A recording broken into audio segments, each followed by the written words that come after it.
Mook.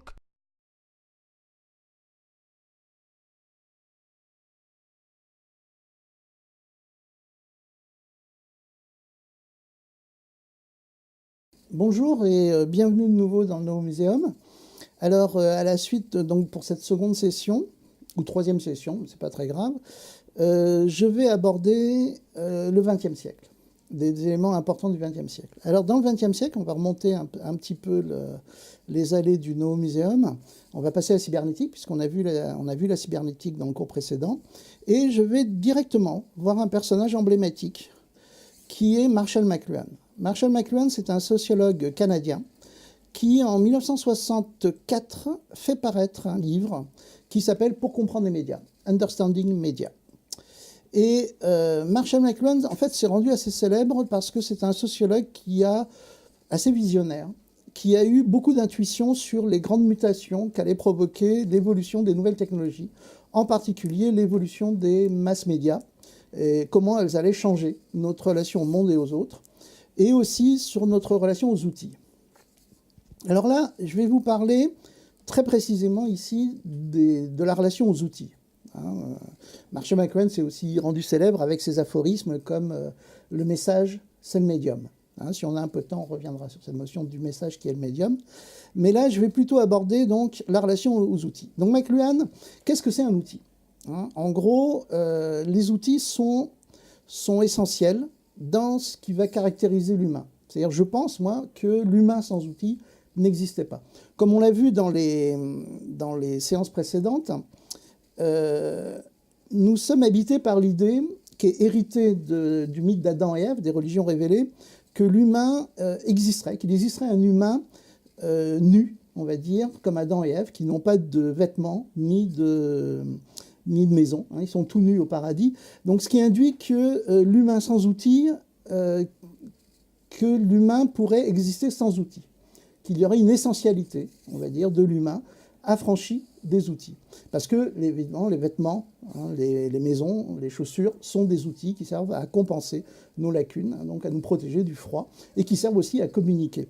Nous communiquons à travers nos outils essentiels. Donc l'humain sans outils, moi j'ai tendance à dire, l'humain sans outils n'existe pas. Et Marshall McLuhan va développer une réflexion justement sur les outils. C'est-à-dire que, qu'est-ce qu'un outil ? D'un point de vue McLuhanien, on peut considérer qu'un outil, c'est une extension, un amplificateur d'une fonction soit physique, soit cognitive. Alors, on va prendre un exemple très, très concret. Par exemple, on va prendre le marteau. Qu'est-ce que c'est un marteau ? Alors là, je prends un marteau.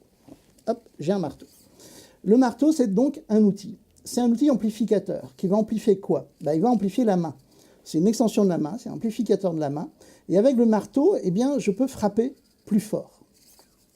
Mais en même temps que je vais utiliser cet outil, que je vais me greffer, littéralement, un outil, m'amplifier avec cet outil, m'augmenter avec cet outil, je vais modifier ma relation aux autres et au monde. C'est ce que dit McLuhan. C'est-à-dire l'utilisation d'un outil modifie inévitablement notre relation aux autres et au monde. Et va provoquer un état très particulier que Marshall McLuhan appelle la narcose narcissique. Et cet état de narcose narcissique qui est décrit par McLuhan pour comprendre les médias est très intéressant parce que en fait, on confond souvent l'addiction, par exemple, aux jeux vidéo avec la narcose narcissique. C'est-à-dire que cet état de narcose narcissique est systématique et omniprésent dans notre relation aux outils. Alors, l'état de narcose narcissique avec le marteau, il est extrêmement court. C'est-à-dire que vous prenez un marteau, et puis au bout de 3 minutes à taper un peu partout autour de vous, allez, 10 minutes, vous savez qui vous êtes avec le marteau. Vous connaissez vos limites avec le marteau. C'est pareil pour les outils simples. Par exemple, la pince. La pince, pareil, une pince. D'ailleurs, sa forme est métaphorique, est symbolique. C'est une extension de la main. Avec une pince, je prends plus fort. Je peux exercer une force plus forte. Et on va s'amuser avec des pinces. Puis, très vite, en 10 minutes, un quart d'heure, 20 minutes, on a compris qui on est avec la pince. Donc ça va très très vite. Mais qu'est-ce que ça veut dire ? On a compris qui on est. Et c'est un bon exemple de la notion de narcose narcissique. C'est-à-dire, Narcisse, dans le mythe, est fasciné par le reflet de lui-même dans le lac. Il se voit en reflet dans le lac, et il reste scotché, il reste bloqué sur son reflet. Il entre dans un état de narcose, narcotique. Hein.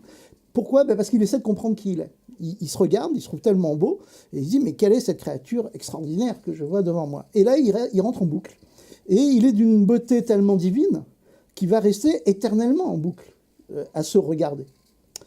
C'est ça la narcose narcissique. C'est-à-dire que lorsque nous prenons un marteau, nous nous transformons, nous devenons un humain plus.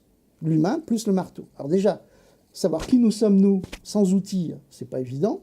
Mais alors savoir qui nous sommes avec un outil, ça devient un peu plus compliqué. Donc pendant un certain temps, avec l'outil, on va prendre le marteau, on rentre dans cet état, comme Narcisse, où on se dit, mais qui suis-je avec ce marteau? Donc comprendre qui nous sommes avec le marteau, ça prend 10 minutes. Mais il y a des outils beaucoup plus complexes. C'est-à-dire, plus l'outil va être puissant, et plus l'état de narcose narcissique va être long. Plus on va mettre de temps à comprendre qui nous sommes avec l'outil. Alors, l'un des outils les plus puissants et les plus emblématiques, je dirais, alors évidemment, il y a les armes. Le pistolet, par exemple, c'est une extension de la main. Ça permet de toucher plus loin. Déjà, le pistolet est quelque chose de puissant en termes de narcose narcissique. Vous prenez un enfant, vous lui mettez une véritable arme dans les mains, vous pouvez être à peu près certain que la connerie à pas faire, il va la faire dans les heures qui suivent. Hein. Et il faut apprendre à maîtriser ce type d'outils. Et d'ailleurs, McLuhan, pour comprendre les médias, reprend cette formule qu'on dit souvent. Vous savez, on dit souvent, ce n'est pas la machine qui est dangereuse, c'est ce que l'homme en fait. Ce n'est pas l'outil qui est dangereux, qui est néfaste, c'est ce que l'homme en fait. Eh bien, cette formule, d'après McLuhan, ce genre de formule est faux. C'est-à-dire, l'utilisation d'un outil contient en lui-même, l'outil n'est pas neutre. Aucun outil n'est neutre. À partir du moment où vous utilisez un outil, votre relation au monde est transformée, et donc vous allez avoir une relation différente aux autres et au monde. Et donc, résultat, à partir du moment où vous utilisez un outil puissant, pendant un certain temps, vous rentrez dans un état de narcose narcissique, et on va prendre l'automobile, que j'ai illustré avec cette image-là. L'automobile est une extension des jambes. Donc l'automobile amplifie la fonction de marcher et de courir. Quand est-ce que l'humain court? L'humain court quand il la chasse, quand il attaque, il chasse, il combat, hein, en état de compétition. Donc, à partir du moment où on prend une automobile, on prend le volant de l'automobile, les tropismes de chasse, de combat, d'attaque, de prédation sont amplifiés. Résultat, 5000 morts sur les routes en France chaque année, et le jeune conducteur, ou la jeune conducteur, par exemple, sur l'autoroute, se fait doubler avec une queue de poisson, elle va voir blanc, ou il va voir blanc immédiatement, et rentrer immédiatement dans un processus de chasse, de compétition et d'attaque qui peut devenir mortel. Pourquoi? Parce que l'automobile, en amplifiant la course, a déjà amplifié des tropismes de prédateurs qui existent dans notre subconscient. Donc déjà, l'utilisation d'un outil, on le voit avec l'automobile, qui est un outil extrêmement puissant, n'est pas neutre. Idem avec une arme. Une arme permet de toucher plus loin. Donc, elle va amplifier cette fonction-là. Et donc, on peut faire énormément de bêtises avec des armes. Alors, du coup, ça me permet de vous poser une question. Ça, cet outil-là, je crois qu'on a la clé, l'appareil photo. Pour l'ensemble de la population, pour le commun des mortels, je ne parle pas des professionnels, mais pour le commun des mortels, qu'est-ce qu'amplifie l'appareil photo? L'appareil photo est un amplificateur de quoi? Alors, immédiatement, vous pensez, souvent, pour la plupart, l'œil. On pense, comme l'automobile est un amplificateur des jambes, l'appareil photo est un amplificateur de l'œil. Eh bien non. Alors effectivement, l'appareil photo est un amplificateur de l'œil pour le vigile, ou la caméra, pour voir plus loin. Hein, comme le télescope est un amplificateur de l'œil. Mais l'appareil photo est surtout un amplificateur de la mémoire. L'appareil photo, pour la majorité des gens, sert à mémoriser, et en général, on va mémoriser ce qui n'a pas de pérennité. L'obsolescence du moment vécu, l'obsolescence de l'enfant qui grandit, l'obsolescence Alors, on photographie énormément les monuments, alors monuments qui sont préservés, mais le monument est lui-même emblématique. Hein, les vieux monuments sont eux-mêmes emblématiques du temps, de l'impermanence des choses, et donc on va les photographier, parce qu'on a un acte, l'appareil photo joue un rôle aussi symbolique et métaphorique. Donc l'appareil photo, qui est un outil, un amplificateur de la mémoire extrêmement puissant, de plus en plus puissant d'ailleurs, puisqu'il peut être en réseau maintenant, etc., va générer un état de narcose narcissique spécifique. Alors quel est l'état de narcose narcissique de l'appareil photo? Eh bien, c'est de ne plus vivre sa vie qu'à travers l'acte de photographier. au début, nous n'arrêtons pas, lors d'un voyage, par exemple, de photographier. On ne vit plus le voyage, on ne vit plus notre relation au monde qu'à travers l'acte de photographier. Et ça va même générer une frustration. Si vous n'avez pas photographié tel ou tel moment, vous ressentez une souffrance, un manque. Donc c'est ça l'état de narcose narcissique de l'outil. Pour sortir de la narcose narcissique de l'appareil photo, j'aurais tendance à dire qu'il faut, c'est autour de 2 ans, 3 ans. Pendant 2-3 ans, mais ça peut durer plus longtemps, hein, donc c'est plus long que l'automobile. Pour moi, l'automobile, par exemple, c'est... Ah, il y a quelqu'un qui klaxonne dehors. Ouais. Justement, l'automobile klaxonne. Pourquoi le klaxonne? Eh bien, parce que la personne qui est au volant de sa voiture est bloquée. Elle ne peut pas circuler.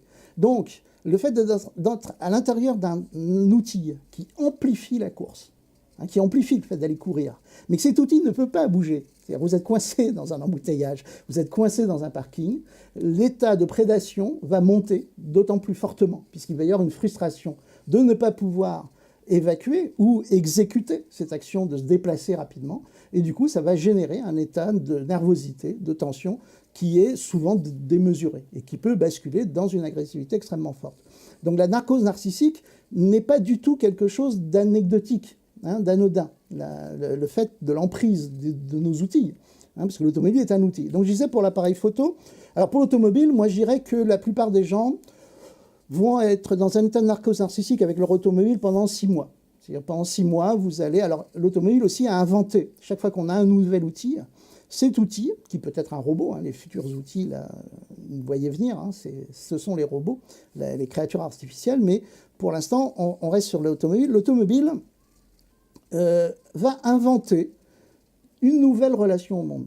C'est-à-dire que non seulement elle change notre relation au monde, mais elle va générer de nouvelles relations. Alors, ce que la voiture a inventé comme plaisir, par exemple, spécifique, c'est par exemple le plaisir de rouler à 130 km/h la nuit sur les autoroutes en écoutant de la musique. L'automobile n'a pas remplacé la marche. C'est-à-dire on prend toujours plaisir à marcher, surtout à la campagne, près de la mer. D'ailleurs, on va prendre l'automobile pour se rendre dans un endroit où l'on va marcher. Donc l'automobile permet même de savourer encore mieux d'anciens plaisirs liés à nos membres, à notre corps d'origine. Mais elle invente de nouveaux plaisirs. Donc ce plaisir qui est, moi je l'ai fait, de prendre l'automobile, rien que pour le plaisir de conduire une automobile la nuit et de rouler la nuit en écoutant de la musique, par exemple. Alors, ce n'est pas entièrement novateur. J'ai découvert que, par exemple, au Moyen-Âge, un seigneur célèbre, qui est Gilles de Rais, lorsqu'il se déplaçait avec sa compagnie du château de Machecoul au château de Tiffauges, hein, il allait de Machecoul à Tiffauges, il avait fait fabriquer un orgue à roulette avec des chœurs qui l'accompagnaient et qui chantaient des odes à Jeanne d'Arc sur son trajet. Donc on peut dire que l'inventeur de l'autoradio, c'est Gilles de Rais au Moyen-Âge, à la fin du Moyen-Âge. Mais à part lui, qui est précurseur, il ne se déplaçait quand même pas à 130 km/h dans quelque chose de très fluide et de déconnecté un petit peu de l'environnement, d'un côté voyage. Donc ça, c'était la narcose narcissique, le concept de narcose narcissique sur l'automobile, qui est un bon exemple. Alors, le problème que nous avons actuellement, eh bien, c'est que nos outils sont de plus en plus puissants. C'est-à-dire, une fois que vous avez formalisé, qu'on a formalisé cette notion d'outil, qu'est-ce qu'un outil? On s'aperçoit que notre évolution de l'humanité, nous développons des outils de plus en plus performants. Hein. Donc, les armes ont joué un rôle très important comme outil. Hein. L'arc, alors on a toutes des mythologies qui sont associées aux outils. Hein. Donc, on va retrouver l'arc qui touche toujours sa cible, par exemple, ou l'épée, hein, l'épée qu'on enfonce dans la pierre, qui peut traverser une pierre, et qui aussi qui transmet un pouvoir. Hein. Et on a toujours surinvesti nos outils de pouvoir magique. Et actuellement, nous avons développé, vous voyez, des dispositifs, des outils qui sont l'informatique. L'informatique, c'est une extension de notre système nerveux central, de notre cerveau. C'est-à-dire, qu'est-ce que l'informatique amplifie? Alors, c'est un peu un couteau suisse. Hein. L'informatique amplifie énormément de choses. Mais en gros, c'est un amplificateur cognitif. À partir du moment où nous nous amplifions cognitivement, l'état de narcose narcissique, parce qu'elle est extrêmement puissante, va être plus longue. C'est-à-dire comprendre qui nous sommes avec l'outil va prendre plus de temps. Alors, comment savons-nous qui nous sommes? Comment savons-nous qui nous sommes? Comment sortons-nous de l'état de narcose narcissique? Nous sortons de l'état de narcose narcissique lorsque nous savons qui nous sommes avec l'outil. Comment l'humain sait qui il est? deux solutions. C'est le noticéoton de Socrate, qui n'est pas du tout socratique d'ailleurs, qui est certainement pas inventé par Socrate, mais c'est pas grave. Le noticéoton, c'est connais-toi toi-même. Et on oublie toujours la fin de la phrase, qui était gravée sur le temple de Delphes. Connais-toi toi-même et tu connaîtras les dieux et l'Olympe. C'est une blague. En fait, c'est une blague. Ça veut dire quoi? Ça veut dire que nous ne pouvons pas nous connaître nous-mêmes, sinon nous sommes de nature divine. C'est-à-dire qu'il faudrait que nous soyons de nature divine pour pouvoir nous regarder nous-mêmes, nous sortir de notre corps, nous observer et savoir qui nous sommes. Mais l'humain a une autre technique pour savoir qui il est. C'est sa propre médiocrité. C'est partir à l'envers. C'est non pas de savoir qui nous sommes par notre, on va dire, notre dimension divine, sublime, c'est de savoir qui nous sommes par notre médiocrité. C'est lorsque nous avons atteint nos limites que nous savons qui nous sommes. Toute l'histoire de l'humanité, c'est la quête des limites de l'humanité. C'est repousser les limites de nous-mêmes, de nos sociétés. Hein, repousser nos limites. Alors avec l'automobile, que va faire le jeune conducteur? Eh bien, il va se pousser dans ses limites avec l'automobile. Hein, et s'il a de la chance et s'il y survit, au bout de 3-4 fois à se planter dans un virage ou ailleurs, il finira par savoir quelles sont ses limites avec l'automobile et il sortira de l'état de narcose narcissique. C'est lorsque nous avons atteint nos limites avec l'outil que nous sortons. Nous savons qui nous sommes, nous savons quel cyborg nous sommes devenus et nous sortons de l'état de narcose narcissique. Alors je disais donc l'automobile, je dirais que c'est à peu près 6 mois, mais il y a des gens qui restent coachés toute leur vie sur l'automobile. L'appareil photo, ça prend plus longtemps. Moi, je dirais, par expérience, c'est 2-3 ans. Le problème, c'est l'informatique. L'informatique est un outil qui amplifie nos capacités cognitives, globalement. Et le problème de l'informatique, c'est qu'elle évolue en même temps que nous évoluons. L'automobile, c'est un peu stabilisé. L'ensemble du dispositif automobile, route, etc., nous évoluons plus vite que l'automobile. Donc du coup, au bout d'un moment, au bout de 3-4 ans, 5 ans, 6 ans, on a compris qui nous sommes avec l'automobile. Et on arrive aux limites de l'automobile. Dans les grandes cités, on le voit très très vite que cette machine qui est faite pour aller extrêmement vite peut être un handicap, peut devenir handicapante. Le problème de l'informatique, c'est qu'une fois que nous avons commencé à comprendre qui nous sommes avec l'outil informatique, cet outil est devenu encore plus puissant, encore plus performant. Et donc, l'état de narcose narcissique est repoussé. Donc j'aurais tendance à dire qu'actuellement, dans les mondes industrialisés, l'ensemble de l'humanité est rentré dans une sorte d'état de narcose narcissique avec l'informatique. Nous sommes constamment en train d'essayer de savoir quelles sont nos limites avec l'outil informatique. Et en particulier, un exemple très concret, ce sont les jeux vidéo. Les jeux vidéo sont un très très bon exemple de cet état de narcose narcissique, c'est-à-dire que le jeune qui rentre dans l'univers informatique, qui découvre cet outil extrêmement puissant. Alors avant, dans les années 50, c'était intéressant. L'outil populaire de narcose narcissique, le plus puissant, c'était l'automobile. C'était les courses automobiles, c'était le carburateur qu'on change, on amplifiait la voiture, on la décorait, on la customisait. Maintenant, ce sont nos ordinateurs qui deviennent de plus en plus puissants, qu'on customise, qu'on décore. C'est la Gamer Assembly, par exemple, où on vend des machines incroyables qui ressemblent exactement à... C'est la même démarche que dans les années 50 avec les automobiles. On va customiser son poste informatique pour le rendre le plus spectaculaire, le plus performant. Donc il y a une relation existentielle à l'informatique. Et donc, cet outil qu'est l'informatique, est donc, comme je disais, un amplificateur. Et l'état de narcose narcissique va arriver très très tardivement. C'est-à-dire, je dirais que pour arriver au bout de la compréhension de qui nous sommes avec un jeu vidéo, qui nous sommes avec un réseau social numérique, qui nous sommes avec l'informatique, ça peut être 2 ans, 3 ans, 4 ans. 4 ans d'état d'immersion totale avec cet outil-là, avant qu'on commence à toucher à nos limites, à comprendre quelles sont nos limites avec cet outil. Et en particulier, les jeux vidéo sont sur ce principe. Donc l'addiction, ce qu'on appelle l'addiction, qui n'est pas de l'addiction, qui est un état narcissique sur les jeux vidéo, peut durer, à mon avis, c'est pas 6 mois, c'est pas 3 mois. C'est plutôt, il faut attendre 2-3 ans pour commencer à décrocher un petit peu de cet état-là par rapport au jeu. Alors donc, après McLuhan et la narcose narcissique, je vais aborder quelque chose qui m'est propre, une réflexion personnelle, qui est ce que j'appelle la réponse aux médias, et qu'on comprend bien après le concept de narcose narcissique. Alors, McLuhan est quelqu'un qui a travaillé sur les médias, notre relation aux mass médias, et sur le fait que le changement de diffusion, de transmission de l'information, qui est passé du littéraire essentiellement, c'est-à-dire jusqu'au XIXe siècle, l'information collective circulait essentiellement par l'écriture. Les journaux, les livres, etc. Hein, c'est la révolution Gutenberg. Et à partir du XXe siècle, on voit apparaître de nouveaux systèmes de transmission de l'information massifs, qui sont les disques, avec la musique, la télévision, le cinéma. Hein. Et ces outils-là, qui transmettent massivement de l'information, vont modifier notre relation au monde et aux autres, et à la société aussi, comme des outils. Hein. C'est à partir du moment où on utilise un outil, l'outil transforme notre relation au monde.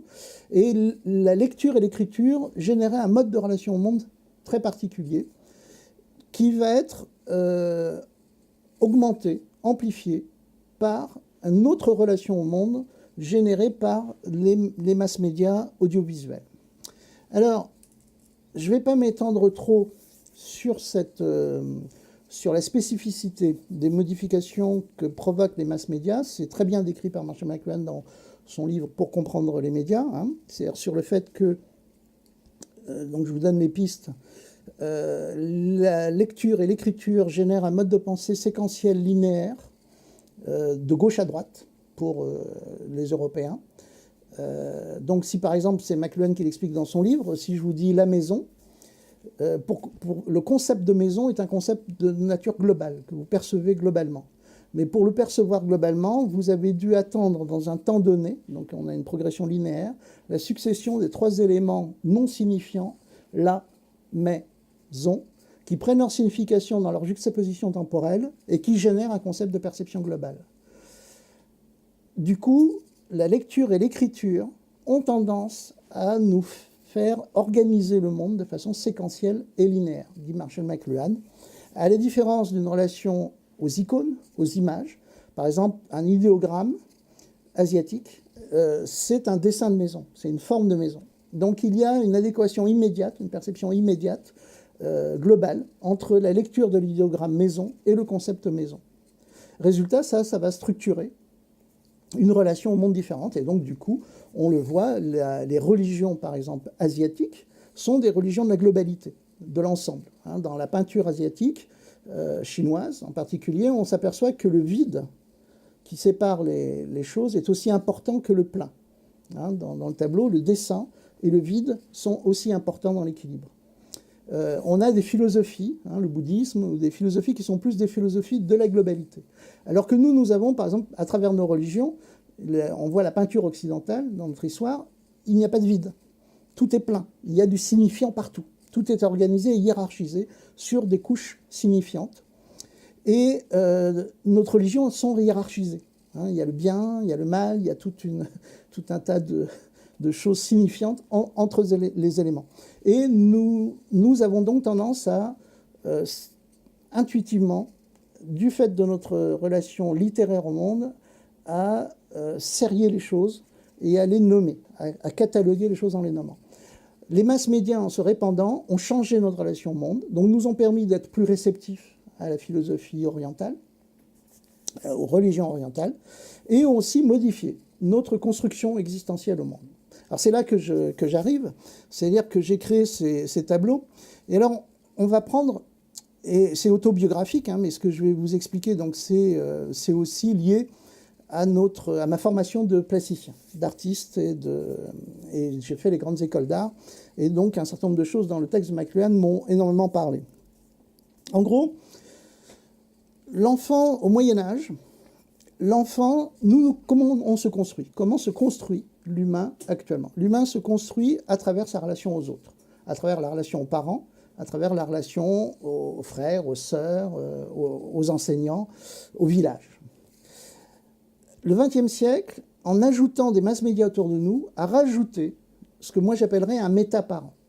C'est-à-dire que l'enfant au Moyen-Âge, qui ne faisait pas partie des élites sociales, hein, des rois, des nobles ou des clercs, se construisait par rapport à son village, hein, par rapport à des gens vivants. Et puis un petit peu aux masses médias. Le plus gros mass média, le plus ancien des masses médias, c'est l'Église, c'est la religion. Donc on va à l'Église. Et là, on a accès à une information qui est mass médiatisée à travers les religions, à travers la religion, et qui est organisée d'ailleurs. Alors le problème, comme elle se transmet de façon orale, il faut bien verrouiller par toute une hiérarchie de moines, etc., que l'information ne soit pas dénaturée dans sa transmission. Avec le XXe siècle, avec l'apparition des nouveaux mass-médias, la construction existentielle va commencer à se faire à travers les mass-médias. Et donc l'enfant, le jeune enfant, très tôt, va s'entourer, non seulement s'entourer de ses parents, évidemment, par défaut, mais va très vite s'entourer d'images, de sons, de musique, de posters qui correspondent à ce qu'il pense être ou voudrait être. Donc très très tôt, l'enfant va choisir dans les mass-médias qui l'entourent, les livres, les BD, celles qui correspondent à ce qu'il pense être ou voudrait être. Et il va se construire, il va commencer à se construire à travers des modèles mass-médiatiques. Alors, ce n'est pas une critique que je suis en train de faire, c'est un constat. Et donc, on verra que chaque enfant va avoir sa chambre. Donc là, j'étais dans, vous voyez ici, dans la chambre, j'ai modélisé la chambre de l'enfant, par exemple, qui est passionné de sport, qui va avoir ses stars du sport, qui vont lui permettre de se construire par un jeu de feedback avec des entités immatérielles de fiction, parce qu'il ne les rencontre pas. Il essaye de les rencontrer, mais au début, il ne les connaît qu'à travers les mass-médias, qu'à travers leurs avatars dématérialisés dans l'espace mass-médiatique.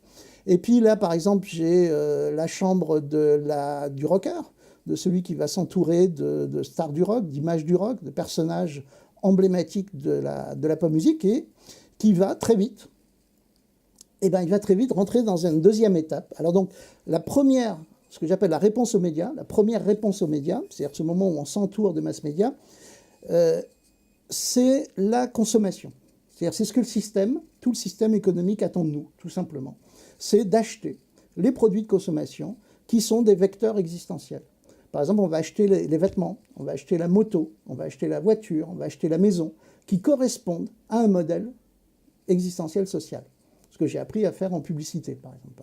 Les cours de sémiologie de l'image aux Arts Déco, quand je les ai eus, la première chose qu'on apprenait, c'était après le produit, la première chose que vous voyez dans une publicité, c'est un modèle social. C'est-à-dire qui utilise ce produit. Donc on a des processus de feedback qui sont quasiment naturels, qu'on a vis-à-vis des avatars dématérialisés des mass-médias, qui nous aident à nous construire. Donc la première réponse aux médias, c'est la consommation, et nous sommes des millions, voire des milliards, à nous en contenter. C'est-à-dire, ce n'est pas une critique là non plus ce que je fais, mais c'est un truc qui va être exploité industriellement par l'industrie et du spectacle et de la communication. Nous allons fournir des produits à forte, je dirais, construction existentielle, des produits informés qui permettent aux gens de se construire, et on va se construire à travers la consommation. Mais évidemment, vous imaginez bien que c'est frustrant. C'est-à-dire que c'est exactement comme si on était entouré de parents qui nous disaient ce qu'il fallait qu'on fasse, mais qui jamais ne nous écoutaient. C'est-à-dire qu'ils tournent la tête lorsque vous commencez à vouloir leur parler. Ça peut même provoquer des pathologies, le fait de justement ne pas pouvoir communiquer. Donc le système a mis en place des tuyaux qui permettent de répondre. Alors les premiers tuyaux, alors que vont faire les jeunes enfants? Vous verrez, par exemple, si vous voyez la pop musique, c'est très intéressant. Les premiers outils bon marché qui permettaient d'exister dans les mass-médias, de répondre aux médias, c'était les instruments de musique. On pouvait s'acheter, donc des millions de jeunes, toujours le cas, s'enferment dans des caves pour répéter, pour faire des morceaux de musique. Pour faire des concerts, bien sûr, mais surtout pour faire un CD, pour faire un disque, ou écrire un livre, ou faire de la vidéo. Bon, je reviens un peu en arrière, mais la première réponse aux médias, c'est la seconde réponse aux médias, c'est d'utiliser les tuyaux. Alors les tuyaux qui sont organisés, qui sont faits pour générer un processus de réponse, c'est par exemple à la télévision. La télévision est un des médias les plus puissants. Énormément de gens investissent beaucoup d'énergie à être présents sur les plateaux télé. C'est très important d'être présent sur un plateau, même une seule fois. C'est-à-dire être présent sur un plateau télé pour un jeu, pendant une émission de variété, faire coucou aux amis ou être vu pendant une fraction d'instant dans le panoramique sur le public, est un procédé qui permet d'exister dans l'espace du mass médiatique. C'est-à-dire on va projeter sa propre image dans cet espace qui a servi à nous construire. La télévision étant un des outils de construction existentielle les plus puissants de la planète actuellement. Donc, il y a d'autres tuyaux. Par exemple, la dédicace. Un exemple que je cite souvent, c'est la dédicace. Quand vous allez chercher une dédicace, par exemple, je vais prendre Möbius, le dessinateur Möbius. Je vais chercher une dédicace de Möbius. Je ne vais pas chercher une dédicace de Jean Giraud. Je vais chercher une dédicace de Möbius, le dessinateur qui m'a servi à moi, à Yann, à me construire. Et à travers, c'est un acte de magie technologique. Jean Giraud, en me signant son bouquin, à travers lui, c'est l'entité dématérialisée, l'avatar Möbius, qui n'existe que dans l'espace dématérialisé, qui me dit à moi, Yann, je te reconnais, à travers Jean Giraud. Jean Giraud n'est que le porteur d'une entité immatérielle qui est Möbius, qu'il a créé lui-même. D'ailleurs, quand je l'avais interviewé, c'était étonnant parce qu'il parlait de Möbius à la troisième personne. Hein, Jean Giraud parlait de son personnage à la troisième personne, donc il était déjà très conscient lui-même qu'il avait créé une entité tierce qui n'existe que dans l'espace informationnel, qui m'a servi moi à me construire. Et lorsque Jean Giraud me dédicace un bouquin sous le nom de Möbius, j'évacue la négation existentielle. C'est-à-dire à ce moment-là, c'est une sorte d'état de grâce, j'existe pour l'entité dématérialisée. Donc la quête de la signature, de la dédicace, est un bon exemple de ce besoin que nous avons massivement, à un moment ou à un autre, d'être reconnus par les entités qui nous ont construites. L'autre réponse aux médias, donc là je parle de la dédicace, actuellement dans les tuyaux que le système a mis en place qui nous permettent d'exister dans les masses médias, ce sont les réseaux sociaux numériques. Les réseaux sociaux numériques sont des outils créés grâce aux dispositifs informatiques de l'Internet au niveau mondial, où nous pouvons projeter un avatar de nous-mêmes, extrêmement simplifié, qui va exister par dialogue dans l'espace mass médiatique. Alors, on a l'illusion, l'impression, parce qu'on est dans ce processus existentiel de feedback, qu'on répond à des millions de gens, qu'on existe potentiellement à l'échelle planétaire, comme une star de cinéma. En réalité, nos communautés, les gens avec qui on dialogue, c'est 10, 15, 20, 150 personnes maximum. C'est un petit village. Et si vous observez ce que font la plupart des gens sur les réseaux sociaux numériques, c'est rarement des conversations extrêmement sophistiquées et élaborées. Hein, ce n'est pas des choses comme on fait un travail de thèse ou de recherche, c'est plutôt des points de vue. C'est-à-dire on dit « moi j'aime pas ». Je pense que on affirme son point de vue et on attend une réaction. Et à partir du moment où il y a eu une réaction, on existe. On a évacué la négation existentielle. Pourquoi est-ce si important ? Imaginez que vous soyez, comme je le disais, avec des parents qui vous nient, qui ne vous regardent jamais, ne s'occupent pas de vous. Vous le vivez sous une forme de négation existentielle et ça amène un état dépressif, inévitablement. Donc, l'exister de façon dématérialisée dans les réseaux sociaux numériques est un enjeu existentiel fondamental dans notre modernité. C'est une façon de se construire et je ne la critique pas. C'est-à-dire que je ne suis pas en train de dire c'est pas bien. Je dis c'est inévitable. C'est un processus qui est lié à nos outils, au fait que nous soyons entourés d'outils qui sont des amplificateurs. Nous amplifions notre existence à travers les réseaux sociaux numériques. Et enfin, la troisième réponse aux médias, c'est la plus difficile par contre. Elle est dangereuse. Elle est dangereuse dans le sens que si vous n'y arrivez pas, ça peut se traduire par un état dépressif grave. En fait, la troisième réponse aux médias, c'est de s'emparer d'un mass média. C'est-à-dire de faire un disque, de faire un livre, de faire un film, et donc de s'engager dans une carrière artistique de création. Et là, il faut arriver au sommet de cette pyramide industrielle où on va effectivement, à travers notre œuvre, être diffusé massivement. Et là, les places sont beaucoup plus difficiles et c'est un enjeu existentiel qui engage une vie entière. Et beaucoup d'artistes, de jeunes auteurs, de jeunes artistes vont vivre de façon extrêmement dépressive le fait de ne pas y arriver. Donc il y a beaucoup de morts par dépression dans le milieu des auteurs et des créateurs. Donc il faut faire très très attention à ce processus donc, de réponse aux médias qui peut ne pas du tout être anodin et qui est un enjeu existentiel dans nos sociétés. Alors, dans ce niveau, je vais aborder un autre sujet qui est le sujet des avatars numériques, des créatures artificielles. Les avatars numériques sont des créatures artificielles, des robots de pixels, qui sont des extensions de nous-mêmes et qui en fait s'inscrivent dans toute l'histoire des créatures artificielles. C'est-à-dire l'humain a toujours été habité, comme on l'a vu un peu plus tôt avec des gens, on le voit dans le mythe d'Héphaïstos, du dieu grec de la technologie, qui avait des statues en or qui l'assistaient dans la forge. Nous avons toujours été habités par cette idée de créatures artificielles qui nous accompagnent, qui nous servent en fait de reflet de nous-mêmes. C'est-à-dire que les créatures artificielles sont à l'image de nous-mêmes. C'est une image en creux de ce que nous sommes, qui servent à nous définir et à définir qui nous sommes.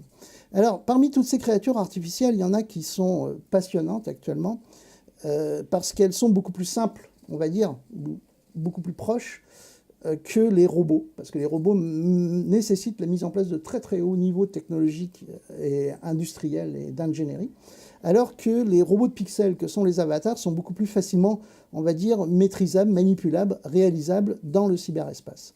Alors, parmi ces avatars numériques, je vais revenir un peu à une installation d'art vidéo que j'avais faite en 1983, que j'avais présentée en 1983 au Centre Georges Pompidou, et qui s'appelait Média Zéro. Et Média Zéro racontait l'histoire d'une jeune femme qui était en fait au milieu en vie suspendue, dans un dispositif qui générait un monde virtuel, imaginaire autour d'elle. C'est-à-dire qu'elle était, l'ordinateur fabriquait un monde numérique dans lequel elle évoluait sous une forme en fait d'avatar.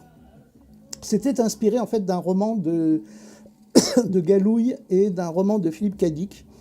Le roman de Galouille s'appelle Simulacron 3, qui est vraiment précurseur, et Philippe Cadic, c'est dans Ubik.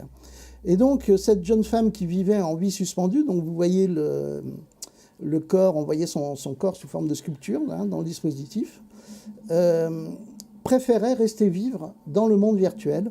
L'ordinateur essayait de la réveiller, mais elle préférait vivre dans la virtualité. Et donc, sur son passage, vous voyez, je raconte d'abord l'histoire qui est une métaphore de l'âge mécanique de Marshall McLuhan. C'est-à-dire, c'est l'époque c'est le 19e siècle, c'est la littérature, c'est un univers de rapport de cause à effet. Hein, c'est l'homme mécanique, le mécanisme hein, en termes de philosophie, c'est-à-dire c'est l'univers steampunk. On appuie on pousse un levier et ça va agir à l'autre bout par tout un système d'engrenage. Donc le cinéma est hérité dans sa narration de l'âge mécanique. Donc au début, je raconte l'histoire, comme vous voyez là, sous une forme cinématographique. On est à l'intérieur d'un monde dans lequel on est dans un cadre, et je raconte une histoire avec des changements de plan, raccords de plan, on est dans le même univers. Et là, tout d'un coup, l'ordinateur essaie de la réveiller, et elle transforme les messages de réveil de l'ordinateur en bugs qui modifient son environnement. Et là, les autres écrans, vous voyez, j'ai reproduit l'installation, les autres écrans s'allument, et le spectateur est obligé de sortir de la relation de l'âge mécanique, c'est-à-dire la relation de cause à effet dans l'écran, à percevoir l'ensemble de son environnement. C'est l'âge électrique. Marshall McLuhan appelle ça l'âge électrique. C'est-à-dire c'est la différence de potentiel entre les deux extrémités d'une carte électronique qui fait que tous les événements se passent simultanément dans la carte électronique. Nous sommes dans l'âge électrique actuellement. Et d'ailleurs, on est rentré, je dirais, dans l'âge de la lumière depuis le XXe siècle, le XXIe siècle, mais l'âge électrique, nous sommes immergés dans l'information. C'est-à-dire, l'information est devenue tactile. Notre relation au monde est devenue tactile. C'est la succession de tous les points d'impact de l'information sur la peau qui forment la sensation de lisse ou rugueux. C'est la succession de tous les points d'impact de l'information sur notre psyché qui nous donne la sensation du monde. Nous sommes entourés et immergé d'informations. Depuis l'autoradio qu'on met dans l'automobile, la radio, la télévision qu'on entend le matin avant d'aller au boulot, les informations au boulot même ou dans notre espace de travail qui peuvent émaner de différents médias, nous sommes immergés en permanence dans l'information. Nous sommes dans une relation tactile et électrique au monde, donc dans une relation globale. Et avec nos extensions et nos augmentations dans les mondes informatiques, nous sommes en train de créer une deuxième relation au monde parallèle, extrêmement riche, qui est le cyberespace, hein, qui est cet espace informationnel dans lequel nous projetons des extensions de nous-mêmes. Et donc les avatars numériques sont des projections de nous-mêmes, des robots de pixels que nous injectons dans le cyberespace et à travers lequel nous allons développer de nouvelles sociabilités. Parce que ce qui est important à travers les avatars, comme vous pouvez les voir ici, hein, j'ai représenté un certain nombre d'avatars, en particulier de Second Life, qui sont très intéressants parce qu'ils sont plus complexes et précurseurs du futur que juste les petites vignettes de Facebook. Nos avatars sont donc à notre image. Mais surtout, ce qui est très important, c'est qu'à travers le cyberespace, à travers ces réseaux dématérialisés qui recouvrent la planète, ce qu'il y a à l'autre bout, ce ne sont pas des robots. Nous ne sommes pas en relation via nos avatars avec des machines. Nous sommes en relation avec des humains. Ce qu'il y a derrière les avatars, ce sont des humains. Et l'humain est la chose la plus complexe connue actuellement dans l'univers. Donc nous sommes en relation avec des créatures extrêmement complexes qui, à travers des pixels, des êtres artificiels de pixels, nous permettent de nous construire une nouvelle sociabilité, une sociabilité dématérialisée, qui avant était extrêmement lente. C'est-à-dire comment avant avions-nous pouvions-nous avoir une sociabilité dématérialisée? Eh bien, nous avions une sociabilité dématérialisée à travers les romans, à travers la littérature, à travers les textes. Mais c'est extrêmement lent, parce qu'un personnage de roman évolue extrêmement lentement. Je prends l'exemple, par exemple, de Sherlock Holmes. Sherlock Holmes évolue très très très lentement. Il va être repris par différents auteurs et son évolution va être lente. Donc du coup, on évoluera avec Sherlock Holmes, mais lentement. Par contre, en injectant nos avatars dans les espaces dématérialisés, ces avatars rentrent immédiatement en relation avec d'autres humains. Et à ce moment-là, exactement comme dans les relations au travail ou dans l'intimité, nous développons une nouvelle sociabilité qui se produit à travers des créatures artificielles à notre image. Le XXe siècle a brisé l'atome. C'est la bombe atomique. C'est-à-dire l'atome était insécable, était supposé insécable, et il a été brisé par la bombe atomique. En même temps que le XXe siècle a brisé l'atome, il a brisé l'individu. L'individu est devenu multidividu. C'est-à-dire l'individu est formé d'une multitude de individualités. Alors, ce n'est pas dans le sens de Simondon ni de Deleuze que je le dis, c'est-à-dire que nous sommes formés d'une infinité d'individualités. Alors, au quotidien, on les connaît, c'est-à-dire qu'on peut passer, par exemple, quand vous allez au travail, vous avez une certaine individualité. Et quand vous êtes dans l'intimité, vous avez une autre individualité. Les gens peuvent être extrêmement différents selon qu'ils sont au travail ou dans l'intimité. Mais on passe de l'une à l'autre grâce au trajet. C'est-à-dire, en général, on a un trajet. Et pendant le trajet, on va passer d'une individualité à l'autre tranquillement. Avec les réseaux sociaux numériques, nous pouvons passer rapidement d'une individualité à l'autre. Nous développons tout un tas de nouvelles individualités à travers les jeux vidéo et les réseaux sociaux numériques, des nouvelles individualités souvent exotiques, grandiloquentes, excessives, et nous explorons de nouvelles sociabilités. Massivement, l'humanité est en train de développer une nouvelle sociabilité dématérialisée à travers les réseaux sociaux numériques. Alors cela va générer des phénomènes étranges. Je vais zapper juste, mais c'est un sujet qu'il faudrait que vous exploriez par vous-même, qui est le fantôme de Philippe.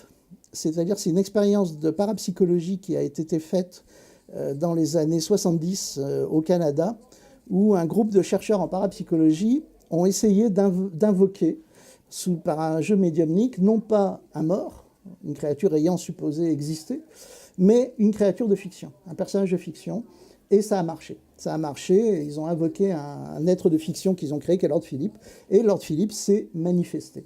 Mais je ne vais pas m'y attarder, je vais directement aller vers un autre phénomène qui appartient au domaine du fantastique et du paranormal.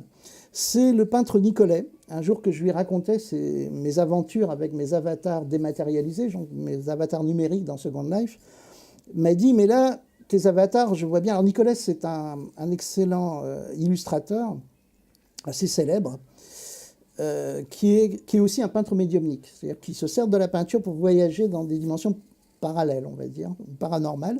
Et il vivait avec Kellek, qui était elle aussi une illustratrice assez célèbre de la science-fiction, peintre et artiste, qui faisait de la... Voilà, c'était un couple d'illustrateurs assez connus, et Kellek est morte d'un cancer. Et vous allez voir pourquoi je vous raconte l'histoire, cette histoire-là. Donc là, il y a quelques images assez connues des illustrations qu'ont faites Kellek et Nicolet. Et donc, je raconte ces histoires d'avatars numériques à Nicolet, à un festival de science-fiction qui est le Festival de Sèvres. Et Nicolet me dit, tes avatars numériques, je vois très bien ce que c'est pas très dangereux, ce sont des golems. Alors les golems, il n'y a pas trop de problème, parce qu'un golem, en fait, Ah, j'ai perdu le contrôle de mon... Ah, j'ai un bug. Ah non, c'est bon. Alors le golem, tu le déconnectes quand tu veux. Vous savez que le golem, donc c'est cette créature de glaise, fabriquée à partir de la glaise, et en fait, en hébreu, elle a le mot émet, gravé sur le front ou sur un parchemin, et émet veut dire vérité. Et pour le déconnecter, pour le désactiver, il suffit juste d'effacer l'alpha, le E, le émet, et ça devient mort. Et on désactive le golem. Donc nos créatures artificielles, de pixels, sont des golems qu'on désactive comme on veut. Mais quand je lui raconte que j'ai une sociabilité dématérialisée et que je crée des avatars numériques qui ont quasiment une existence propre à travers des individualités excessives et surtout des individualités qui se mettent à exister dans des réseaux sociaux dématérialisés. Il me dit, mais là, ce que tu me décris, c'est pas un golem, c'est un égrégore. Et un égrégore, tu ne sais pas ce que tu es en train de faire, mais tu es en train de percer un trou dans un espace, donc tu ne sais pas ce qui est caché derrière. Évidemment, je lui ai dit, oui, égrégore, bien sûr, égrégore. Puis je suis rentré, j'ai tapé égrégore sur Wikipédia, et là, jackpot total, donc je vous dis ce que c'est un égrégore. Un égrégore, c'est une entité psychique générée par le collectif. Et en gros, nos golems de pixels, nos avatars de pixels que nous créons, sont en train de générer eux-mêmes des égrégores, c'est-à-dire des entités psychiques générées par le collectif. Dans le sens, on va rester rationnel, que par exemple, tous les gens avec qui mon avatar excessif a eu des interrelations existent dans leur imaginaire, existent dans leur souvenir, exactement comme une personne réelle. Et donc à ce moment-là, une entité psychique est générée déjà par les interrelations qui perdurent dans la mémoire des protagonistes ou des gens avec qui j'étais en relation dans les mondes dématérialisés. Et alors, dernier élément pour entrer dans le fantastique extraordinaire, dans cette très très belle histoire, c'est que raconte d'ailleurs Nicolet dans son livre, donc il en a fait un livre, c'est que quelque temps après la mort de Kellek, de son amie Kellek, illustratrice, il s'est mis à rêver du fameux tableau d'Arnold Böcklin qui s'appelle L'île des morts. Il s'est mis à y penser.